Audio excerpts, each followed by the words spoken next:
Hello everyone and welcome to Sinful Gaming. I hope you're all doing well, I hope you're all staying safe, and most of all, I hope you're all fighting that war against the grey.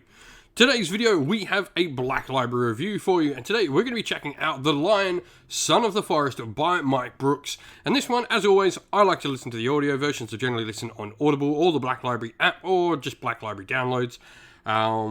Because I like to do it while I'm doing some other hobby, or while I've been sick, like I have. I've been listening to some audiobooks because I can't do anything else.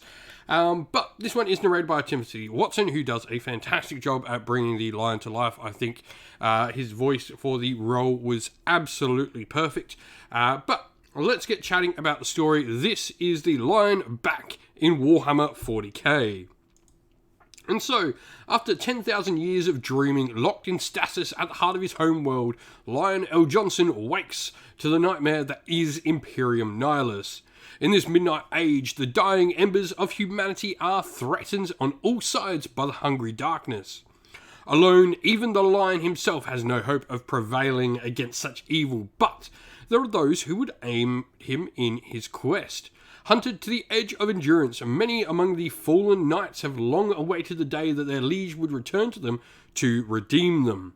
The Lord of Shadowed Past must gather those lost loyalists to his side once more and stride forth to vanquish a traitorous son and the twisted chaos warband that calls him master. Faced with these strange times, the Lion can be certain of nothing and no one, except for himself. But in a galaxy without the Emperor, without the Imperium, without his Legion, and without Caliban, who even is he himself? And so, this story's purpose. This story is about the Lion. Lots of the time, these sort of main character name books can have an issue that they maybe don't follow the character. The Lion is without a doubt one of the two primary characters within the story. You have two main points of view from this. It's taken from both the Lion and indeed one of the Fallen that will join him very early on within the story. And these are effectively, the two main sort of characters you see the world through, but not the only ones. Now, the Lion, this story pretty much introduces us to the Lion at the very time of his awakening. Not right, we don't quite see him awaken or how he's awakened, but we do see, those first few steps within the modern 40k universe, and this sort of takes us through, those first encounters, triumphs, challenges, defeats, and all those other experiences he has in this first few months or years, maybe. I'm not exactly sure of the timeline of it all, but these first few times within him in the modern 40k galaxy. This book will take you from the very start of his appearance up until we start getting into where he would begin going into the Arcs of Omen storyline. So if you had read Arcs of Omen, this will sort of explain how the Lion gets to be where he is in much greater detail, which is pretty cool. And so our main character is the Lion himself within this story, which I think is awesome. Like I said, a lot of these character stories, I think the Angron one recently, a lot of people sort of got, maybe a little bit excited. They thought they were going to read about Angron properly, but it was really sort of a side story to Angron the Red Angel, written, sort of how Angron is affecting his legion, where this is very much about the Lion himself. The Lion has changed quite a bit. We get a very bare bones Lion at the start of this story, and he will progress and grow throughout it. But I guess the main thing to take is that he's old. He feels that he has decayed. He feels that he is that millisecond shorter of where he used to be. He is not as powerful as he was in the 30th millennium, in 30k. So really, really interesting in how he sort of views himself, and he can feel these, and he really sort of notices all these little bits about himself that are this little bit lesser than what he used to be. And so what changes about the Lion? Like I said, over the course of the story, he will grow. We get a very bare bones Lion, a Lion who doesn't know much about the modern universe. He doesn't even know much about where he is in time. And indeed, he doesn't know much about the Fallen. He doesn't know much about a lot of things in the universe. And we really follow him getting up to speed with all the things that have happened in the modern 40k universe. What's happened, who's still around, who's alive, who's dead. All of these things become apparent at different times within the story to him. And it is pretty much, like if you took someone out of 30k, you put him straight into 40k, he's learning all these different things about, well, where am I and what has happened now? And so, what does this book do well? For me, while the Lion certainly feels himself having degraded even this minuscule bit in comparison, and he still is, far above any other being that he will come across. Maybe not all of them, but he certainly is a lot more powerful than your average Space Marine. He does feel weakened, but I think it does a really good job of showing that he still is this being that is above and beyond most mortal things in the 40k universe, and even some of those that are not mortal as well. He learns to be a little bit more of himself. He sort of rediscovers who the Lion is, and I think all of this sort of combines this character progression, this character realization, this character adaptation to a new universe that he's set in, is a really strong part of what the book does well. And who would like this book? I mean, I think this is pretty self-explanatory. If you like Dark Angels, you're going to enjoy this story.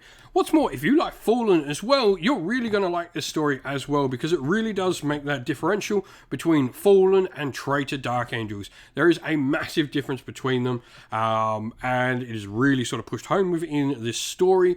But the Lion himself as well is front and center. This is your Primarch, as much as all the Ultramarine fans got really excited when Marute Gilliman got to come back to the 40k universe. Dark Angel fans, this is your time. You've got your Primarch back, and I hope we only continue to see more and more Primarchs come back. I like the idea of Lion so much. Gilliman didn't change an awful lot from how he was. He sort of dislikes Imperium and how it is, but Gilliman didn't sort of change how the Lion has. Gilliman was in this perfect sort of stasis, kept at the same sort of age and all that. Well, the Lion has aged. He's got older. He's got grizzled. He's got maybe even a little bit soft, you could say, at times. There's one quote throughout there is, "I miss my brothers, what I would do to see any of them." And someone near him, one of the Dark Angels near him at the time, will ask, "Even Russ?" And his response is, "Yes, even Russ." Lion would have any of his brothers by his side again. He utterly misses them. And I think that's probably the most emotional and connectional part to any Primarch I've ever seen, this human sort of aspect to him as he's aged, as he's gone into this galaxy, as he's sort of realizing the mistakes he's made. I think Dark Angels fans are in for an absolute treat.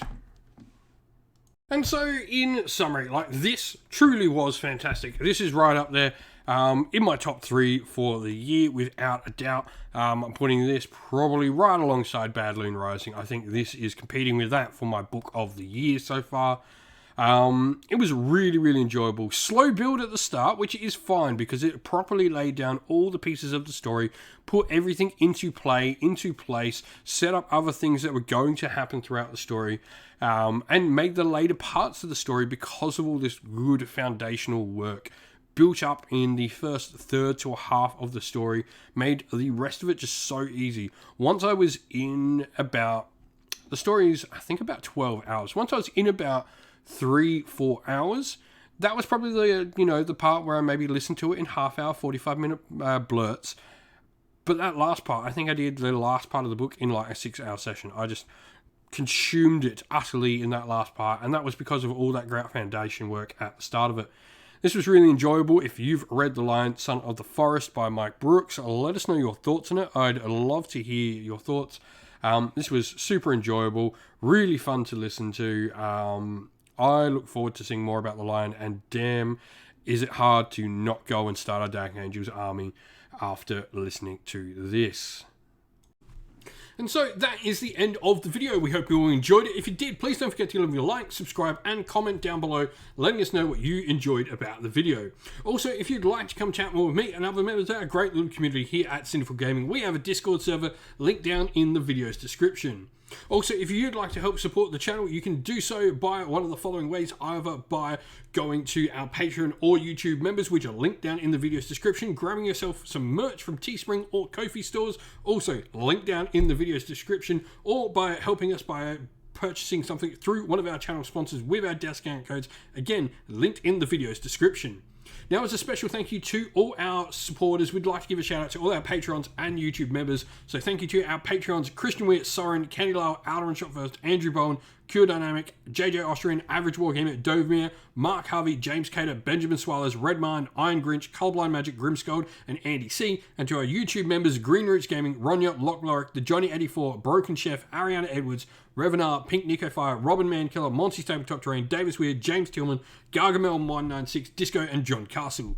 A special thanks as well to Lady Witchfox Art, who does all the amazing artwork for the channel, and indeed to everyone who helps not only run our Discord, the Facebook groups we run as well, but also comes, joins, and plays in the games on the channel that you see as well. Thank you all once again for watching, everyone. Don't forget to like, subscribe, comment down below, stay safe, stay well, and most of all, keep fighting that war against the Grey. Ciao for now.